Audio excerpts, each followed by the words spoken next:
बिस्मिल्लाहिर्रहमानिर्रहीम। हम लोगों ने अरिथमेटिक प्रोग्रेशन पढ़ा, उसके बाद फिर हमने ज्योमेट्रिक प्रोग्रेशन पढ़ा। आज हम हार्मोनिक प्रोग्रेशन के बारे में पढ़ेंगे। A sequence of numbers is called harmonic sequence और हार्मोनिक प्रोग्रेशन। ठीक है, आपको मैंने बताया हुआ कि ये सीक्वेंस और प्रोग्रेशन एक ही चीज़ को कहते हैं। तो कोई भी सीक्वेंस नंबर्स की ऐसी सीक्वेंस को हम कहेंगे हार्मोनिक प्रोग्रेशन या harmonic sequence if the reciprocals of its terms are in arithmetic progression. यानी कि उसकी अगर हम रेसिप्रोकल ले लें तो फिर अरिथमेटिक सीरीज बन जाएगी। ये कह सकते हैं कि अरिथमेटिक सीरीज का रेसिप्रोकल ले लें तो वो हार्मोनिक सीरीज बन जाएगी, या हार्मोनिक सीरीज का रेसिप्रोकल ले लें तो अरिथमेटिक जो है वो सीरीज बन जाती है। अब देखिए हार्मोनिक सीक्वेंस की जो एग्जांपल है, जैसे 1 है, फिर 1/3 है, 1/5 है, 1/7 है, सो ऑन। अब देखें अगर इनके रेसिप्रोकल्स हैं तो वो AP बन जाएंगे, R/HP। ये हार्मोनिक प्रोग्रेशन बना रहे हैं। वजह क्या है कि इसके देखें अगर हम इनके रेसिप्रोकल लेंगे, 1 का रेसिप्रोकल 1 ही है, और 1/3 का रेसिप्रोकल 3, ये 5, ये 7। ठीक है, ये AP बन रही है ना, तो जो भी AP होगी उसका रेसिप्रोकल लेने से HP बन जाएगी, या HP के रेसिप्रोकल्स लेंगे तो वो AP बन जाएगी। ठीक है, दीज और इन AP। ठीक, एग्जाम्पल नंबर 1 है, find the nth term and a term of HP। ठीक है, आपको हार्मोनिक सीक्वेंस एक दे दिया हुआ है, उसकी आपने nth टर्म फाइंड आउट करनी है, उसके बाद आपने ए टर्म फाइंड आउट करनी है।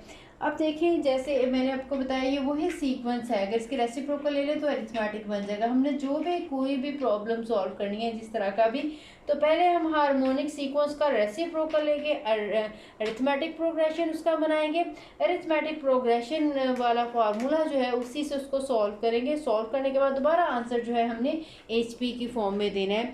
यानी अगर हमने 3rd टर्म निकालनी है, 5th टर्म निकालनी है, कुछ भी आपने निकालना है, तो पहले जो सीक्वेंस दिया होगा हार्मोनिक का उसको हम अरिथमेटिक में कन्वर्ट करेंगे। अरिथमेटिक वाले फार्मूला लगेगा AN का। ठीक है, वहीं से हम इसकी 6, 7, 8 जो भी टर्म निकालनी होगी निकालेंगे। दोबारा HP में जाना होगा तो अगेन उसका रेसिप्रोकल ले लेंगे। तो अगर जनरल हमने इसके देना हो HP तो इसकी टर्म्स होती हैं 1/, अगर ये A1 है और ये 1, ये A1 + D होता है, तो इसकी टर्म जो है ये बनेगी 1/A1 + D, फिर A1 + 2D और A1 + 3D। These are in HP। ठीक है, जो हमारे पास AP होता है वो A1, A1 + D, A1 + 2D, A1 + 3D है। तो ठीक है, उसी के रेसिप्रोकल के जो हमने लिए हैं तो ये HP की जो है वो टर्म बनती जाएगी। एग्जाम्पल 1 करते हैं।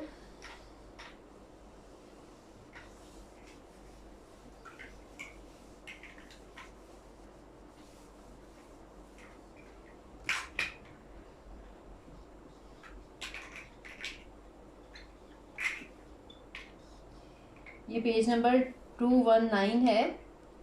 ठीक है, एग्जाम्पल 1 इसमें दिया हुआ है हमें हार्मोनिक सीक्वेंस दिया हुआ है 1/2, 1/5, 1/8 and so on. We have to find the nth term and A term. To find nth and 8th term of HP।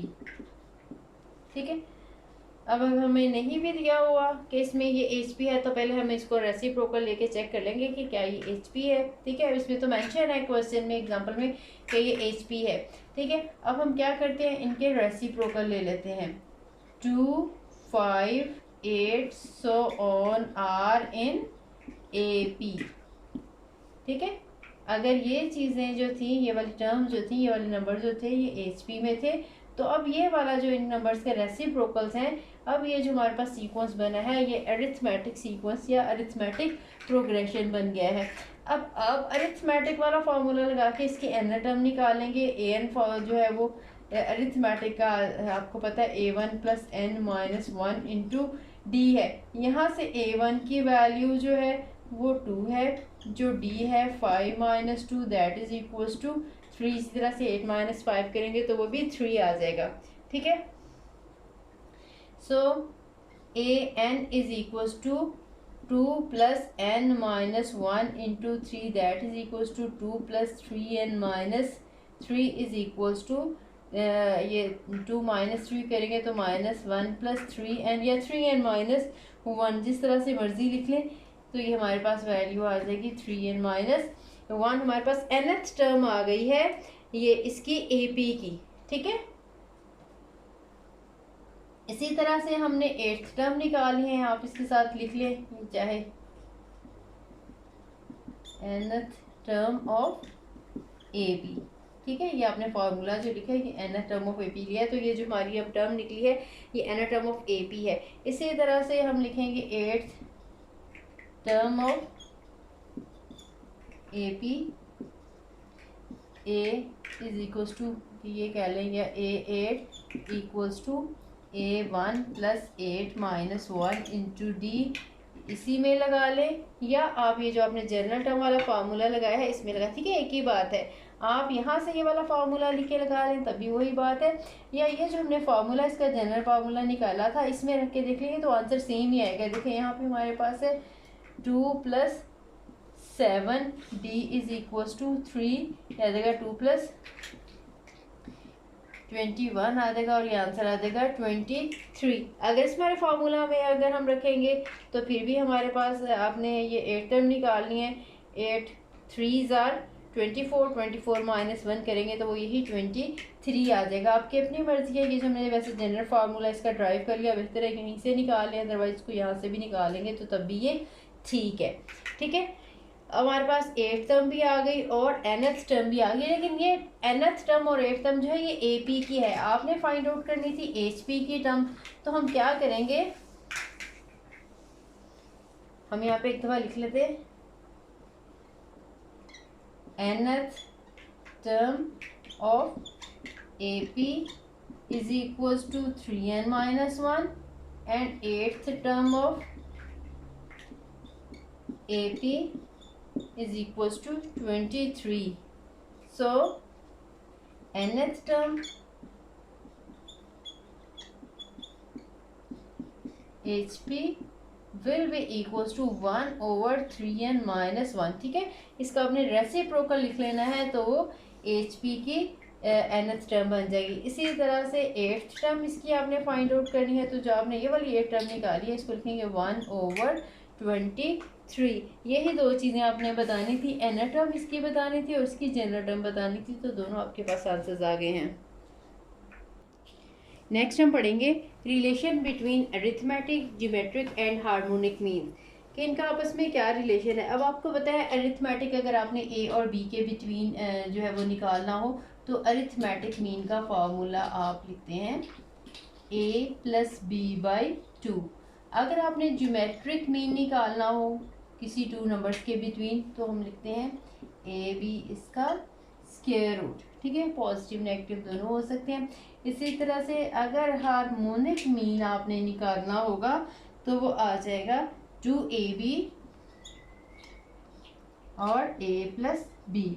ठीक है, ये वाला जो है अगर हम अरिथमेटिक निकाल के उसका रेसिप्रोकल ले लें तो तब भी निकाल सकते हैं कि पहले हमने जो 2 नंबर्स हैं लिए उनका आपने रेसिप्रोकल लिया, वो AP में चले जाएंगे, उनका अरिथमेटिक मीन निकाला, उसका फिर अगेन हमने रेसिप्रोकल ले लिया। ठीक है, तो वहाँ से डायरेक्टली फार्मूला देखें ये वाला हमारा बनता है, या हम उन 2 नंबर्स के बिटवीन डायरेक्टली हम इस वाले मेथड से हार्मोनिक मीन जो है वो फाइंड आउट कर सकते हैं। अब देखें अगर हम A को और H को हम मल्टीप्लाई करते हैं तो क्या होता है। अरिथमेटिक मीन के लिए मैं a लिख रही हूँ और हार्मोनिक मीन के लिए मैं h लिख रही हूँ। This is a plus B over 2 multiplied by 2ab over a plus b। ठीक है, a प्लस बी की a प्लस बी के साथ कटिंग हो जाएगी, 2 की 2 के साथ कटिंग हो जाएगी, तो हमारे पास आंसर आ जाएगा just ab, that is the square of geometric mean. देखें अगर इसका स्क्वायर ले लें, इसका पॉजिटिव नेगेटिव खत्म होकर इसका स्क्वायर रूट खत्म होकर जस्ट ab रह जाएगा, तो हम कह सकते हैं कि अरिथमेटिक और हार्मोनिक मीन की जो प्रोडक्ट है वो जी के स्क्वायर के इक्वल है, ज्योमेट्रिक मीन के स्क्वायर के इक्वल है। ठीक है, ये रिलेशन आपने याद रखना है। इनमें से कोई हमें टू मीन्स दिए हुए हैं, जैसे अरिथमेटिक और हार्मोनिक मीन दे दे तो हम इसे जी की वैल्यू फाइंड आउट कर सकते हैं, या जी की दी हुई हो और एच की दी हुई हो तो ए की निकाली जा सकती है। कोई से भी तीनों में हम रिलेशन जो है ये निकाल सकते हैं। आपको ये रिलेशन प्रूव करने के लिए भी कह सकते हैं, ठीक है। इस रिलेशन को अगर तो ए और बी कोई नंबर दिए होंगे तो फिर तो हम सबका अरिथमेटिक, ज्योमेट्रिक और हार्मोनिक मीन निकालेंगे, फिर ए और एच को मल्टीप्लाई करेंगे तो वही आएगा जो जी के स्क्वायर के इक्वल होगा, ठीक है। और अगर वैसे ही प्रूव आपको देते हैं विदाउट नंबर्स तो फिर आपने बिल्कुल इसी तरह से करना है। इसके बाद है, अब ये जो रिलेशन है अगर हमारे ये कम्प्लेक्स नंबर है, सिर्फ रियल नंबर्स के लिए नहीं होल्ड करता, अगर ए और बी कम्प्लेक्स नंबर है तभी भी ये रिलेशन जो है वो होल्ड करेगा। इसमें नीचे नोट में ये लिखा हुआ है, इसका यही मतलब है, नोट लिखा हुआ है इसी पेज पे जिस पे ये रिलेशन लिखा हुआ है, G square is equals to A H लिख लो या ए मल्टीप्लाई बाय एच लिख लो, एक ही बात है, even if A B belongs to C, यानी अगर ए बी कम्प्लेक्स नंबर्स में से भी लिए हैं, रियल नंबर्स नहीं भी हैं, तब भी ये इनके लिए रिलेशन जो है वो होल्ड करेगा, ठीक है। इसके बाद एक और बात जो हम देखेंगे इसमें,